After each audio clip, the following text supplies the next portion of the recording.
The economy is the dominant issue that occupies our attention today. We talk today about the triple bottom line. And usually this is depicted by three circles of equal size that are all intersecting: society, the economy, the environment. This is the dumbest idea I have ever heard. There is one big circle, and that's the biosphere. The biosphere is a zone of air, water, and land where all life exists. Carl Sagan, the late astronomer, told us, if you shrink the Earth to the size of a basketball, the biosphere, where all 30 million species live, would be thinner than a layer of varnish that you paint onto the basketball. And that's it. It's fixed, it can't grow, and that is the home to everything. That's what allows life to exist. Within that biosphere, you should have 30 million tiny circles. That's the 30 million species that occupy the biosphere. But one of those circles now is about 40% of the area of the biosphere. That's us. We have now co-opted over 40% of the photosynthetic activity on this planet. And when we co-opt that photosynthetic activity, we deny it to other species, and we therefore induce an extinction crisis. And we're on our way to trying to co-opt 80% of the photosynthetic activity of the planet. This is absolutely suicidal. So within that big sphere, there should be one small circle, which is us, and within that circle, that society, there should be a even smaller circle, and that's the economy. And yet we've got this crazy idea that the economy can exist as the same size as the environment and as society. This is just nuts. The word economics is based on the same root word as ecology. Ecos is the Greek word meaning household or domain. Ecology is the study of home. Economics is its management. What ecologists try to do is determine what are the conditions and principles that enable a species, any species, to survive and flourish. Not a bad bit of information. I would have thought any group in society, any government, any corporation, before beginning a new program would say, oh, wait a minute now, before we do that, what were those ecologists telling? What are those principles and conditions? Because whatever we do, we don't want to violate those principles or conditions. But no, we don't do that. We now elevate the economy above ecology. We've had for 4 years the last of the three amigos, George Bush, John Howard, and Stephen Harper. 2 of them are gone, but we're stuck with the last. And he's trying to out-Bush Mr. Bush.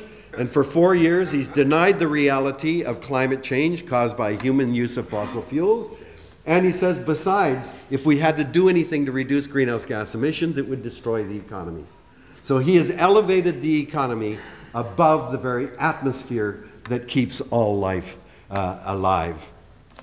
Our energy state, our province in Canada, is Alberta. It's comparable to the state of Texas. It's our petro state.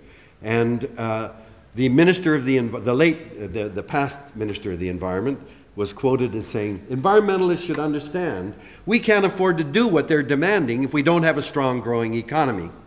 So even the minister of the environment, whose job is to protect the environment, thinks the economy is our highest priority, and as long as it's functioning well, then we can afford to do the things to keep us alive. This is absolutely crazy. I'm reminded of the most important children's tale that we teach our kids about the goose that laid the golden egg. And you know, as long as a goose is fat and healthy, it laid a golden egg every day. But then the owners of the goose got greedy. They wanted more at once. And they killed the goose to get more and discovered it was just a goose. The point is that the goose is the biosphere. The goose is our forests, is our soil, is our oceans. And as long as we keep them as our highest priority, that's the source of our economy, as was said, that's the source of our well-being and our happiness. But we forget that. We've forgotten that we live in a world that is shaped by realities, by principles that emerge from science. We know in the world of physics, that the first and second law of thermodynamics inform us you cannot build a perpetual motion machine. The law of gravity says you can't have an anti-gravity machine here on Earth. And certainly the speed of light determines that we can't build a rocket that will travel faster than the speed of light. These are physical principles in the world that we live in, and we live with that. We can't exceed them or change them. That's fact. Chemistry dictates that there are principles, there are laws that regulate the kind of chemical reactions that we can have, the rate at which they can go on, the kind of molecules that you can create by reacting various compounds and reagents. The laws of rates of diffusion and reaction rates determine what we can do in the field of chemistry.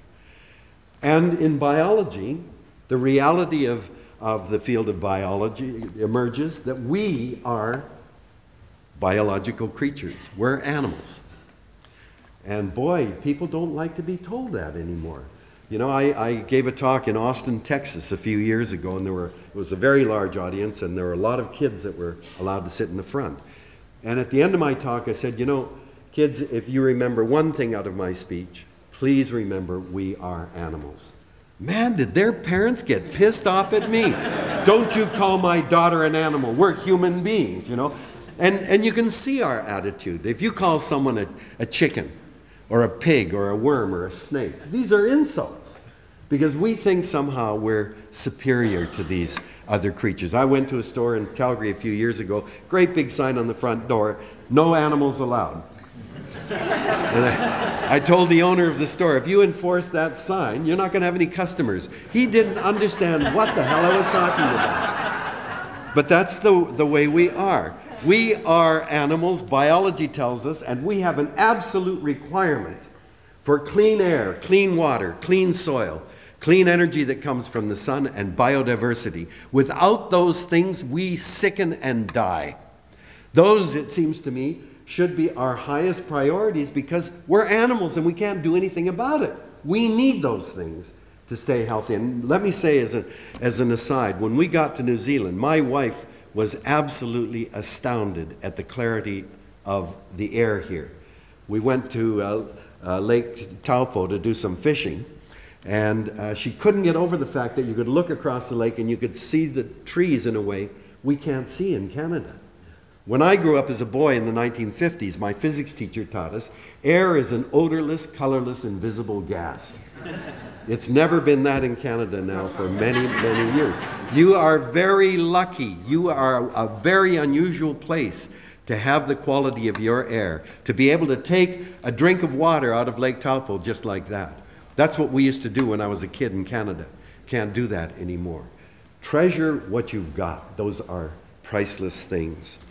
We live in a world, then, as I say, that is determined by principles and facts that emerge from the laws of physics, chemistry, and biology.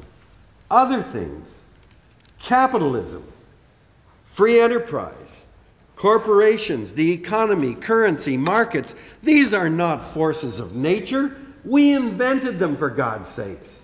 We can't change the laws of nature, but we can sure as hell change these things.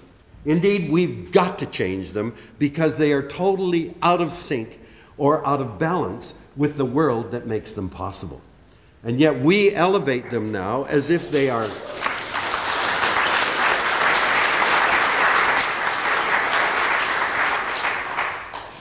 few centuries ago, people believed in dragons, demons, and monsters. We believed in them. I mean, if we thought they were mad at us, we'd give them gold, jewels, sacrifice virgins, anything to get them off our back. I mean, we really believed in them. Well, nobody believes in dragons, demons, or monsters today, and we know they're figments of our imagination. But what do? We then replace it with another figment of our imagination, the economy. And by God, you read the headlines, the economy's not looking too healthy today. Man, do we get scared. I mean, you know, we'd give them gold, we'd give them jewels. There are no virgins left, but we'll give them anything else. But we just want them back up and running. What's going on? We can change the economy.